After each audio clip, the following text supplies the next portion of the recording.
मीरपुर नाम के शहर में तेजस अपनी पत्नी नीरू के साथ रहता था। पति पत्नी दोनों ही नौकरी करते थे। एक दिन तेजस गांव अपनी माँ के पास फोन करता है। हेलो, प्रणाम माँ। जीते रहो माँ, तुम दादी बनने वाली हो हैं? अरे वाह, ठीक है बेटा, मैं कल ही आती हूँ। जब माँ जी शहर पहुंची तो बेटे बहू ने बहुत अच्छे से स्वागत किया। लीजिए माँ जी, चाय। अरे गर्मा गर्म पकोड़े ले आओ माँ के लिए। नीरू रसोई में गई और 2 मिनट में ही पकोड़े ले आई। जी ये लीजिए। बहू, जादू से बनाए हैं क्या? अभी तो रसोई में गई थी। यम्मी। माँ जी, शीला रसोई में पकोड़े तल रही है, मैं बस लेकर आई। हे भगवान, मेरा धर्म भ्रष्ट कर दिया तूने। अब तो गंगा जल से शुद्धिकरण करना होगा। दूसरे दिन, माँ जी मैंने नाश्ता बना दिया है, ऑफिस जा रही हूँ। पर अभी तो घर का सारा काम पड़ा है। शीला आती ही होगी, झाड़ू पोछा बर्तन कपड़े वो सब कर लेगी। हमारे जमाने में घर का सारा काम हम ही करते थे। जी माँ जी, आप बहुत होशियार हैं, मैं घर ऑफिस दोनों नहीं संभाल पाती। तो जरूरत क्या है घर से बाहर जाकर चाकरी करने की?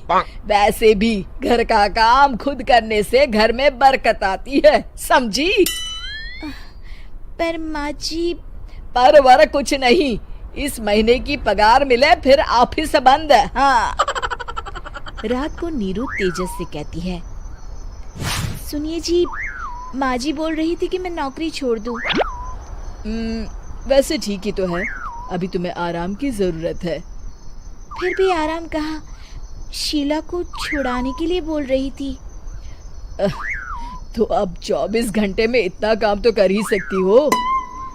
पर जॉब पसंद है मुझे, घर पर मन नहीं लगेगा।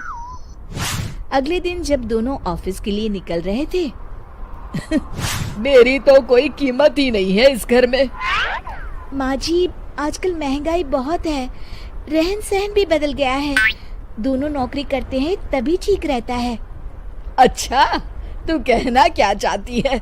मेरा बेटा तुझे बिठा के खिला नहीं सकता? तू ही इस घर का खर्च चला रही है, हैं? नहीं माँ जी, मेरा वो मतलब नहीं था। मतलब खूब समझती हूँ, ये बाल धूप में सफेद नहीं किए मैंने। हाँ। अब तो ये रोज का काम हो गया था। तेजस भी रोज की झिकझिक से परेशान हो गया था। एक दिन उसने कहा, नीरू, वैसे भी तुम्हें मैटरनिटी लीव मिलने वाली है, तो अभी से ही छुट्टी ले लो। पर क्या, मेरी सैलरी अच्छी खासी है। आखिर नीरू ने रिजाइन कर दिया। जब बच्चा हुआ तो घर में सब बहुत खुश हुए। कुछ दिनों बाद तेजस फाइल देख रहा था। क्या हुआ तेजस, कुछ परेशान लग रहे हो? हाँ, वो हमारी जितनी सेविंग्स थी वो तो हॉस्पिटल में और छठी के फंक्शन में खत्म हो गई है नीरू। और अभी वैसे मंदी चल रही है तो मैं बोल रही थी कल मुन्ना को हेपेटाइटिस का टीका लगवाना है। नीरू, क्या पोस्टपोन नहीं कर सकते? नहीं जी, बिल्कुल नहीं। अब तेजस को समझ में आ रहा था कि उससे गलती हुई है।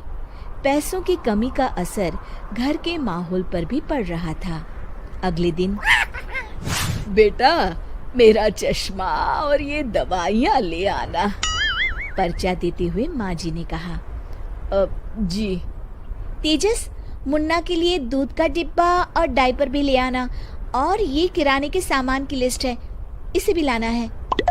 तेजस गुस्से में लिस्ट मरोड़कर फेंकता है और चिल्लाता है, पैसे क्या पेड़ पर उगते हैं? ये ले आना, वो ले आना। अरे पर ये जरूरत का सामान ही है। वो गुस्से में बिना कुछ कहे ऑफिस चला गया। अरे लंच तो ले जाइए। नीरू दौड़कर डिब्बा पकड़ाती है। एक दिन खाना खाने के बाद, नीरू, अब तो मुन्ना कुछ बड़ा हो गया, तो अब तुम वापस ज्वाइन कर लो ना जॉब। पर इस रिसेशन में जॉब मिलना बहुत मुश्किल है। ट्राई तो करो। फिर मुन्ना, माँ जी है ना, और एक फुल टाइम मेड भी लगा लेंगे। पर माँ जी, उन्हें तो पसंद नहीं। तभी माँ जी वहाँ आ जाती है और प्यार से नीरू के सर पर हाथ फेरते हुए बोलती है, अब मेरी समझ में आ गया बहू, पहले के और अब के समय में अंतर है। तुम काम शुरू करो, मुन्ना की जिम्मेदारी मेरी। मेरी प्यारी माँ जी। ये कहकर नीरू उनके गले लग गई। शिक्षा, परिवर्तन संसार का नियम है, हमें भी समय के साथ चलना चाहिए। उम्मीद है कि आपको हमारी ये कहानी पसंद आई होगी। कृपया हमारे चैनल को सब्सक्राइब करें और सभी अपडेट्स के लिए बेल आइकन जरूर क्लिक करें। और हाँ, वीडियो लाइक और शेयर करना मत भूलिएगा। Bye bye.